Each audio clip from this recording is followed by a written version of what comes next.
Thank you for being here. In a moment, you'll hear from law enforcement officials who will share with you what they can as up-to-minute update on the situation here in Minnesota. You're going to be joined by Commissioner Bob Jacobson, BCA Superintendent Drew Evans, State Patrol Colonel Christina Bogojevich, Champlin Park Police Chief Snyder, and Brooklyn Park Police Chief Mark Bruley, as well as the Mayor of Brooklyn Park. We're here today because an unspeakable tragedy has unfolded in Minnesota. My good friend and colleague, Speaker Melissa Hortman, and her husband Mark were shot and killed early this morning in what appears to be a politically motivated assassination. Our state lost a great leader, and I lost a dearest of friends. Speaker Hortman was someone who served the people of Minnesota with grace, compassion, humor, and a sense of service.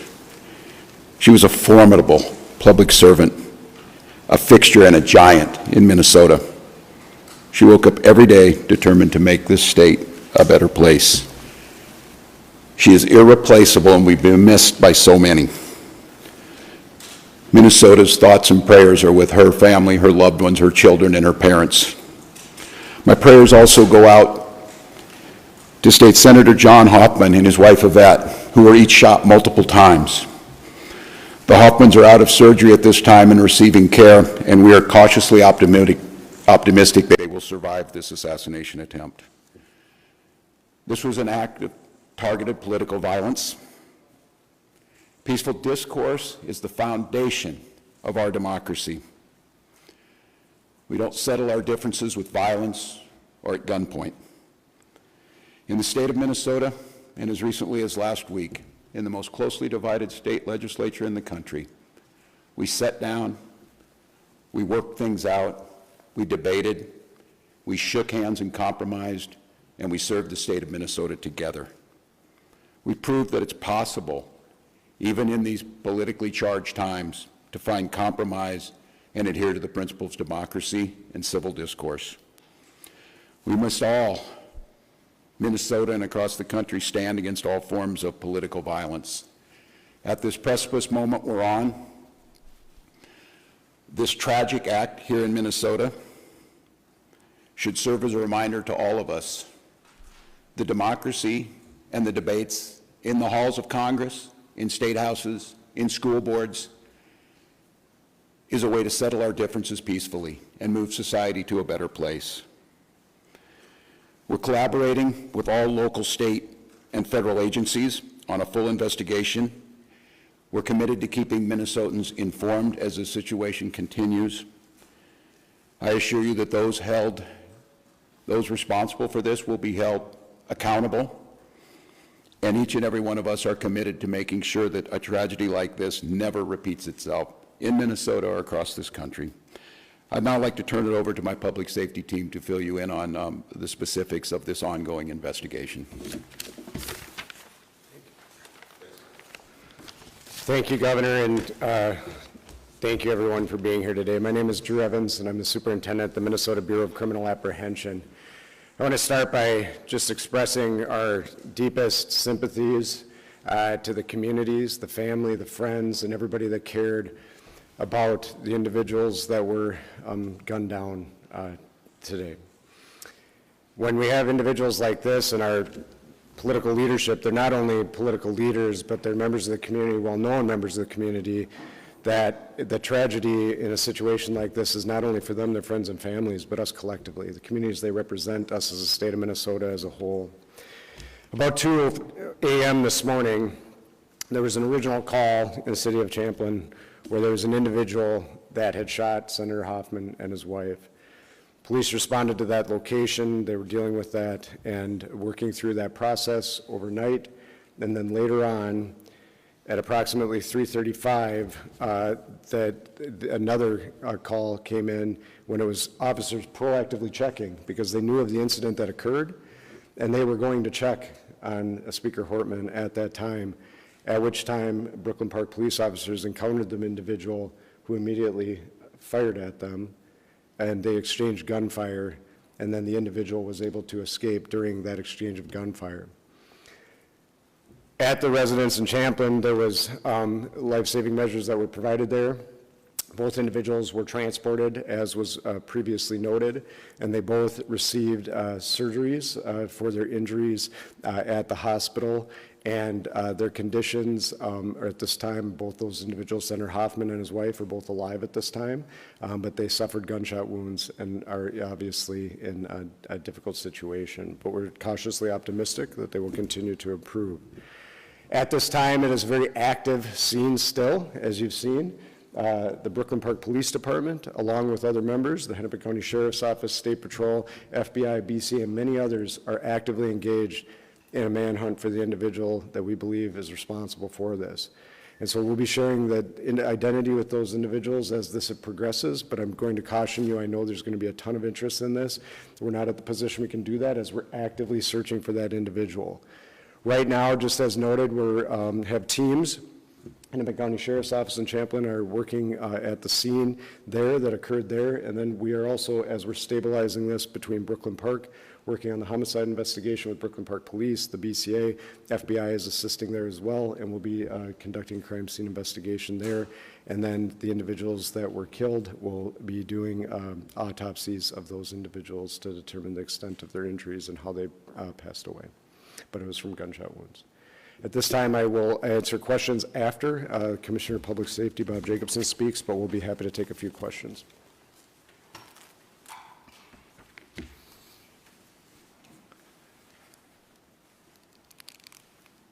Thank you, Superintendent Evans. My name is Bob Jacobson. It's my honor to serve as the Commissioner of Public Safety for the state of Minnesota.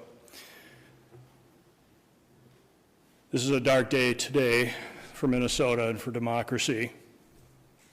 But we will not allow fear or violence to define who we are or how we move forward.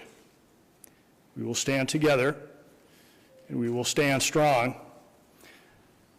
Our hearts, of course, go out to the victims, their families, their colleagues at the Capitol, and to the communities that they serve with dedication and with integrity. These are public servants, leaders who committed their lives to improving the lives of others, and they were targeted in a violent and cowardly way. The suspect exploited the trust of our uniforms, that our uniforms are meant to represent. That betrayal is deeply disturbing to those of us who wear the badge with honor and responsibility. We want to reassure the public that there is increased security in place for elected officials and others who may be at risk. If you see anything suspicious, especially involving individuals impersonating law enforcement, please report it immediately by calling 911 or your local police department. With that, I'll step back and we will be available for any questions. Thank you. One reminder, please, as you ask your first questions, please don't forget to introduce yourselves, your media organization, and to the folks answering the questions, please don't forget to repeat the question. So can you say it one more time? So you were just going to proactively check on Speaker Emeritus Hortman, and then in case there encountered the gunman or someone with a gun and exchanged gunfire. Can you just go over that one more time, please? I can. Good morning, Police Chief Mark Rudy, Brooklyn Park Police Department. The question is, how did we get to Representative Hortman's house, and it was proactively or not. The circumstances that unfolded in Brooklyn Park this morning is that we assisted the Champlin Police Department on a shooting. That shooting was made aware by one of our sergeants that it was at Senator Hoffman's home. In hearing that very intuitive sergeant asked our officers to go check on Melissa Hortman's home, a representative that lives in our community, just proactively as due diligence to swing by. That police officer and his partner pulled down the street when they arrived at Melissa's house. They noticed that there was a police vehicle in the driveway with the lights, emergency lights on, and what appeared to be a police officer at the door coming out of the house. When our officers confronted him, the individual immediately fired upon the officers, who exchanged gunfire, and the suspect retreated back into the home. Was this an actual police officer or an impersonating police officer? Yes, the question is, was it a real person or a impersonating a police officer. It was not a real police officer. This is somebody that clearly had been impersonating a police officer, again, using the trust of this badge and this uniform to manipulate their way into the home. So Chief Burley, Janet Shortle, Pier 11, the person not only was wearing a badge posing as a police officer, when they approached their victims, they had a car with lights and sirens? Yes, the question is what kind of vehicle, how were they dressed? They did drive a vehicle that looked exactly like an SUV squad car. It was equipped with lights, emergency lights that looked exactly like a police vehicle. And yes, they were wearing a vest with taser, other equipment that would, a badge very similar to mine, that no question if they were in this room, you would assume that they are a police officer. Chief Rudy, can you describe the moments after that played out? You said the person went into the home, and then can you help us understand the next 10, 15 minutes of how we got to the point we're at now? Yeah, briefly, although I'm just going to remind us that this is an absolutely active investigation. We have thousands of people sheltered in place in the city of Brooklyn Park right now. We are in an extensive manhunt involving hundreds and hundreds of police officers and SWAT teams searching, gridding off areas as we believe confidently the suspect had fled out the back of the house after being confronted by the police. Very briefly, after the officers had exchanged gunfire and the suspect retreated into Melissa's home, they immediately went up to the threshold and looked in and seen a male that was down, clearly had been struck by gunfire. They made limited penetration, grabbed a hold of the male and drug him out to safety to attempt first aid. However, he was pronounced dead shortly after that. At that point, the officers surrounded the house, got additional resources and SWAT resources, and then ultimately went in with a drone identifying a female in the home. How far apart are the two scenes? About 8 miles? I would say, yeah, somewhere around 5 or 6 miles apart. How much do you know about if the person that was impersonating an officer who allegedly shot these people, did they knock on the door and people came to the door, or did the person break into the home? Yeah, it was knocking on the door and asking the person to come out, absolutely impersonating a police officer. We do have the suspect's car. Suspect is on foot. That is what the large-scale search is currently going on. I just remind residents of Brooklyn Park, I know it's been a long time, but those that are in the grid that we gave the alert out to continue to shelter in place. We're also reminding them that if somebody comes to the door and they knock on the door and claiming to be a police officer, please do a couple of things. One, call 911 and confirm that the officer belongs there. If they are a police officer, dispatch will be able to confirm that that person is a police officer. Also, we've informed all our officers in Brooklyn Park that they are not to approach anybody by themselves. They're to approach in pairs, meaning 2 officers. So if there's only 1 officer outside the door, do not answer the door and call 911. If it's a Brooklyn Park police officer or any of our partners that are assisting, they will come in pairs of 2 or more. I'm sorry, one at a time. Do you know if the gunman said anything, like when he knocked on the door, did he say anything to like Senator Hoffman? We do know that he did, but I'm going to hold that back as part of the investigation right now. You guys did detain someone for information? Is that accurate? This is a very large-scale search, so we have detained several people and questioned them, but we do not have anybody in custody at this time. I know you may not want to identify that person publicly, but have you privately identified the suspect? We have people of interest that we are looking for. Other than that, these are 2 Democratic lawmakers. Is there anything else to suggest that this is politically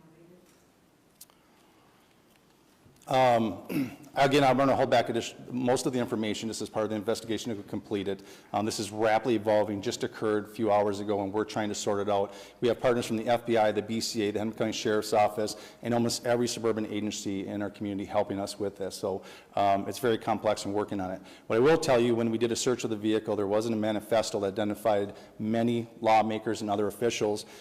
We immediately made alerts to the state who took action on alerting them and providing security where necessary. And that's about, I'll stop there. Chief, thank you very much. We're going to take one more question.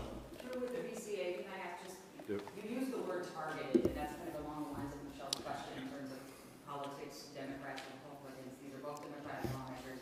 You said the word targeted, so targeted because they're politicians or targeted because they're Democratic politicians? So the question is were they targeted, and when I use the term, why am I using the term? As Chief Bruley noted, there was a list of individuals, and the individuals that were targeted in this situation were on that list. And so when we're looking at that, as Chief Bruley said, it's far too early in the investigation to be able to provide information, but I do think we'll be in a position where we'll be able to develop the motivation behind these attacks, and we'll be able to provide more information as this unfolds. And so that's part of the reason we're using it, is I think there's some preliminary information that is telling us kind of where this is headed, but we need a lot more work done by all the teams that are here working on that to be able to provide that with you with a degree of accuracy. Thanks. Thank you. Quite a few. We're good. Thank you. Yep, hold on. Colonel, do you want to talk about the rally at the Capitol? Good morning, Colonel Bogoyevich with the State Patrol. We are aware of the demonstrations across Minnesota, including the Capitol and across the nation. We will work with our state partners and our local partners to provide security and safety for those that attend. Christy Miller, Pioneer Press, can you confirm that you will have a sniper station at the Capitol? The question was, will we have a sniper at the Capitol? We don't discuss our security plans on the Capitol grounds. Colonel, thank you. Okay, thank you very much, everybody, for being here. I think you do have, and if you haven't, let me know, but we do have a place where you can send inquiries for the interview requests, information requests. We have our State Emergency Operations Center set up. If you need information on how to make those requests and make sure that we see them, let me know.